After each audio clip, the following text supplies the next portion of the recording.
Quand on fait de la stéréoscopie, en fait, il y a quelques principes à savoir, c'est-à-dire qu'il faut qu'il y ait différents plans dans l'image. Et puis, vous avez on a le début de la compréhension de la perspective en photographie, qu'elle va pouvoir être déformée éventuellement en stéréoscopie. Et donc, on va commencer à jouer un peu sur les angles de prise de vue, mais c'est surtout sur la disposition des plans et la prise en compte des différents plans, en fait, donc, les bons photographes en stéréoscopie, en fait, comprennent qu'ils doivent avoir différents plans dans leur photographie, dans leur image, dans le paysage qu'ils ont devant eux. Donc c'est pour ça que, par exemple, les repas de famille sont un moment merveilleux de stéréoscopie, puisque vous avez, quand vous prenez la table avec les assiettes, les verres, les bouteilles, on dispose de telle manière qu'on va avoir un effet renforcé de relief. Voilà. Mais après, parfois ils le font pas exprès, parfois ils le font exprès. C'est surtout quand la pratique amateur se développe, on commence à avoir des choses un peu plus construites quand ils savent faire et plus bancales quand en fait ils n'ont pas compris le principe. Pour ça, on va prendre ce bel appareil, qui est un des appareils emblématiques de la stéréoscopie, qui est le Verascope Jules Richard, qui est un appareil extrêmement populaire, dont le coût a considérablement réduit, ce qui fait qu'on a un certain nombre de gens qui peuvent se l'offrir, et pas seulement les photographes professionnels. Et en fait, vous avez à la prise de vue, c'est un appareil avec deux objectifs qui reproduisent l'écart moyen entre les deux yeux, en fait, tout simplement. Et donc, quand vous faites clic-clac, ici, vous prenez deux fois la même vue, mais avec un léger écart. Ensuite, vous développez, vous tirez. Au moment du tirage, vous avez une double manipulation, une double inversion, gauche-droite, haut, bas, gauche-droite. Vous le faites dès le moment du tirage. La plupart du temps, c'est toujours des tirages par contact. L'agrandisseur n'existe pas. Et ensuite, vous pouvez coller vos tirages sur un carton et disposer la vue sur une visionneuse de ce type, un stéréoscope. Et ensuite, vous allez pouvoir jouer ici sur la distance de la photographie avec vos yeux pour régler la mise au point et le relief. Et en fait, cette visionneuse aide le cerveau à reconstituer le relief avec les deux images. Ce qui est intéressant, c'est que les principes de la stéréoscopie tels qu'ils sont posés, en fait, par Wheatstone, pardon pour l'accent, lui, en fait, c'est une projection. Oui. Tandis qu'avec la photographie, on a quelque chose de plan, de solide et de réduit, de format réduit. C'est-à-dire que Wheatstone, lui, il imagine une projection, Oui. donc ça devient spectaculaire, mais collectif. Alors qu'avec la photographie et le stéréoscope, on est sur un spectacle individuel. Donc ça, c'est un autre modèle de visionneuse. Vous glissez la vue stéréoscopique ici. Et en fait, c'est la molette ici qui permet de régler la mise au point. Et donc, vous avez les yeux, finalement, qui bougent et qui font la mise au point. Tout à l'heure, je parlais de stéréoscopie. Vous aviez des tirages que vous contrecolliez sur carton, mais ça peut être aussi... la version positive peut être sur verre, ou en tout cas sur un support transparent. On le voit ici, hein, vous avez la lumière qui va arriver par ici, la vue stéréoscopique est ici. Celle-ci, cet exemple-là, la photographie est transparente aussi, mais ça marcherait si elle ne l'était pas. Et puis on est dans la grande tradition aussi du 19e avec des très beaux objets dans des très beaux bois vernis. Enfin, il y a quelque chose de précieux aussi dans tous ces objets. Donc on parlait des photographies un peu traditionnelles en stéréoscopie, ou de la pratique par les amateurs, où on va photographier les repas de famille, les voyages qu'on peut faire. Je pense à un fonds en particulier, nous, qu'on a au musée, qui est celui de Charles Coquelin, qui est un théoricien de la musique et chef d'orchestre, qui en fait donnait des concerts partout en Europe, et il partait jamais sans son stéréoscope, et il photographiait tous les endroits où il passait. Il visitait un musée au Caire, il photographiait le musée au Caire, mais c'était un pur amateur, et c'était là pour le coup de la question de l'ordre du souvenir et du tourisme.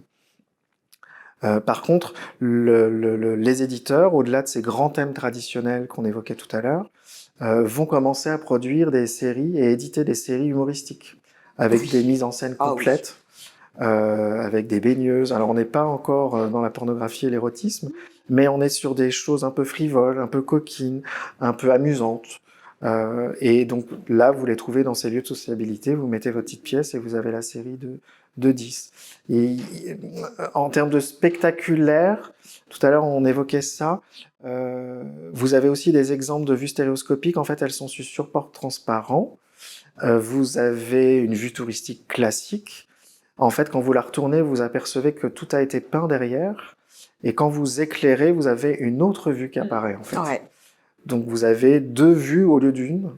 La première étant purement photographique et la deuxième pouvant être soit une deuxième vue photographique où on agrémente la première vue avec des jeux de lumière, ou alors c'est une vue totalement différente, mais entièrement dessinée.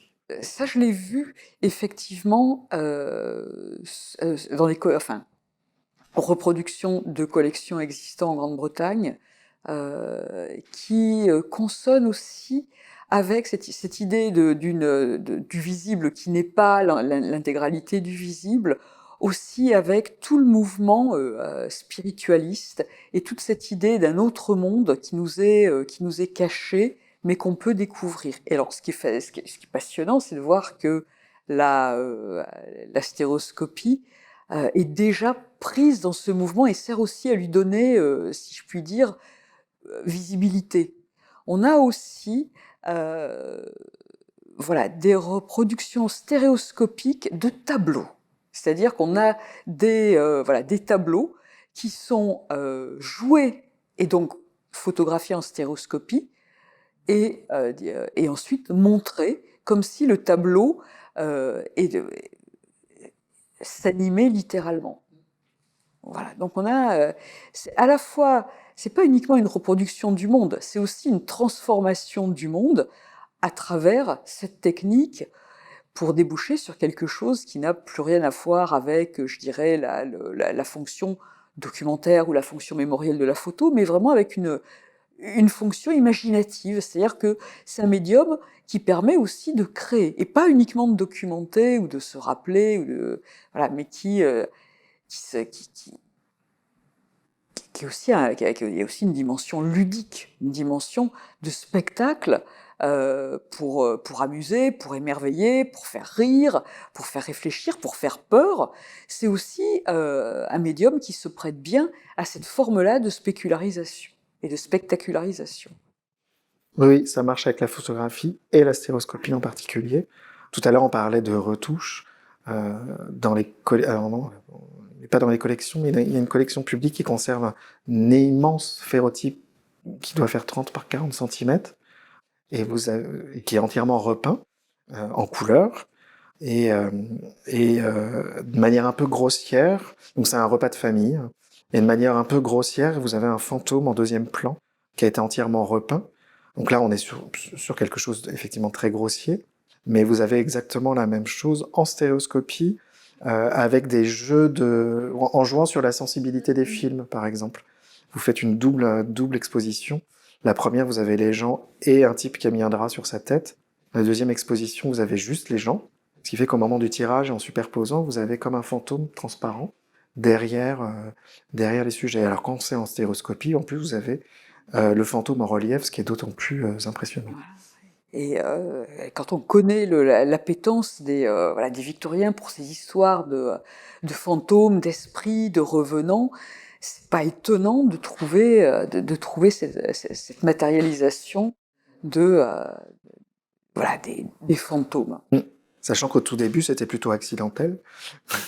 Vous avez quelques photographies de manière accidentelle où on les voit publiées après, où les légendes indiquent effet surprenant, on a l'impression qu'il y a un fantôme, et en fait, c'est parce qu'ils n'ont pas compris ce qui se passait en termes de double exposition, jusqu'à ce que assez vite ils comprennent et commencent à s'en amuser et créer des scènes dédiées. Il y a vraiment beaucoup de choses à dire sur, voilà, sur la stéréoscopie, et aussi, alors, la question que la plupart des étudiants peuvent se demander, c'est pourquoi est-ce que voilà, c'est quand même bénéficié d'une popularité totale. On sait que la reine Victoria, et c'est pas uniquement une légende urbaine, a apprécié la stéréoscopie pour les mêmes raisons qu'on peut l'apprécier. Hein. C'est quand même la force de l'immersivité, la nouveauté. Et dans les années 50-60, on va vraiment avoir une vague comme ça de poussée de la stéréoscopie qui va revenir dans les années 80. Je parle toujours au 19e. Et puis après, c'est quand même moins populaire que d'autres techniques qui vont venir en fait concurrencer notre stéréoscope et qui ne sont pas la photographie. Alors, je ne sais pas à quoi vous pensez précisément, mais là, comme ça me vient à l'esprit, notamment l'autochrome, par exemple, qui, à partir des années 1907-1908, propose de la photographie en couleur directe. Donc l'autochrome, c'est le premier procédé industriel couleur, inventé par les frères Lumière, avec un succès qui se démentira pas jusqu'au deuxième conflit mondial. Énorme production. Ça, pour la couleur, vous avez cet effort-là considérable. Mais par contre, la stéréoscopie reste quand même, malgré tout, très populaire chez les amateurs. C'est-à-dire que vous avez... en fait, je dirais, tout à l'heure, vous parliez de 1921 pour l'éditeur anglais. Ouais, pour London Stereoscopic Company. En fait, vous avez une énorme production stéréoscopique durant la Deuxième Guerre mondiale, Première Guerre mondiale, pardon, qui reste très confidentielle, mais qui ressort après le conflit, parce qu'il faut rendre compte de ce qui s'est passé, et la stéréoscopie est très très efficace pour rendre compte de ce qui s'est passé pendant la Première Guerre mondiale. Mais effectivement, après avoir montré toutes ces horreurs avec des dizaines et des dizaines et des dizaines de milliers de clichés en stéréoscopie du premier conflit mondial, ça se tarit un peu. Mais vous avez quand même énormément d'amateurs qui ont toujours leur vérascope. Nous, on a plusieurs fonds d'amateurs dans les collections du musée qui pratiquent la stéréoscopie jusque dans les années 1960-70. Alors, pareil, avec énormément de mise en scène.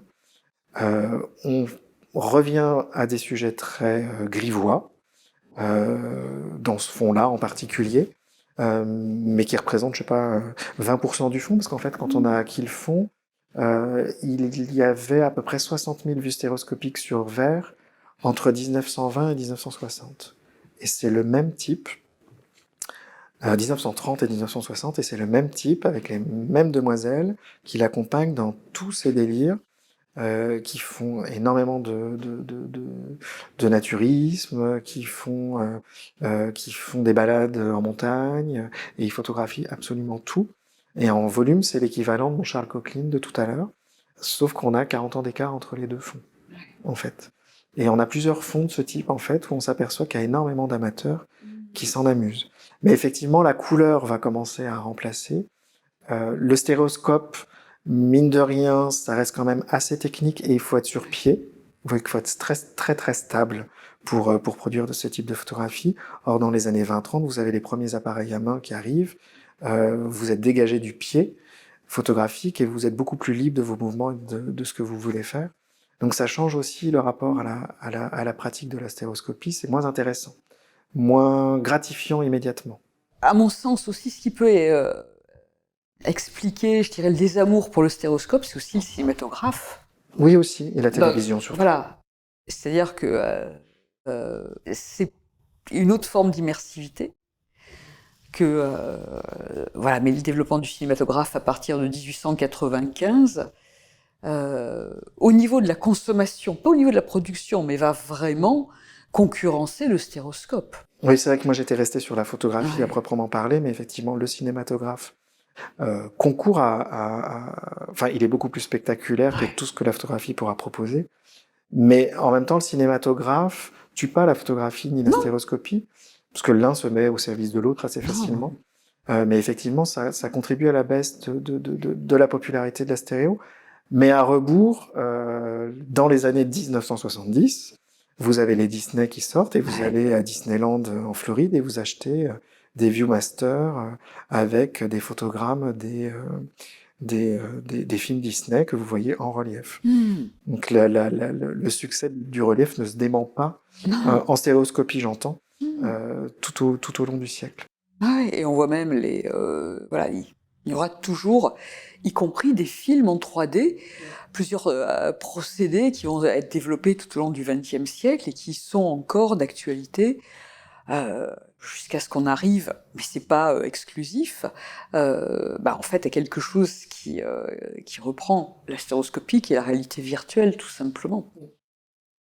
Tout simplement. Mais de nos jours, on a encore effectivement, je pense, si on cherche bien dans nos greniers ou dans les greniers des grands-parents, ces petits objets qui permettent de voir des stéréoscopies. Alors, généralement, c'est des lieux touristiques, donc ça a été rapporté de voyages ou acheté sur place, et qui permettent voilà, à la stéréoscopie, à la consommation de la stéréoscopie, d'exister encore, même si c'est à échelle relativement réduite. Mais voilà, l'expérience immersive apportée par la stéréoscopie, elle est toujours valable, utile, intéressante, indispensable pour comprendre ce que c'est, surtout à notre époque, qu'une expérience immersive, tout à la fois ce qu'on gagne et ce qu'on perd. Oui, et c'est quelque chose qui va courir tout le long du XXe siècle. Mm. Ce qui est très amusant, c'est de dépouiller les revues techniques du XXe siècle. Moi je vous parle de télévision. Ouais. Dans les années 60, 70, vous avez énormément de publications qui fantasment le jour où la télévision sera regardée en stéréoscopie. Ouais. C'est-à-dire qu'on arrive à avoir maintenant du cinéma en relief, mais la télé en stéréoscopie, c'est un enjeu qui est très présent dès l'après-guerre, dès les premières télévisions. Ils envisagent très vite que finalement on a réussi à le faire en photographie, pourquoi est-ce qu'on n'y arriverait pas à la télévision?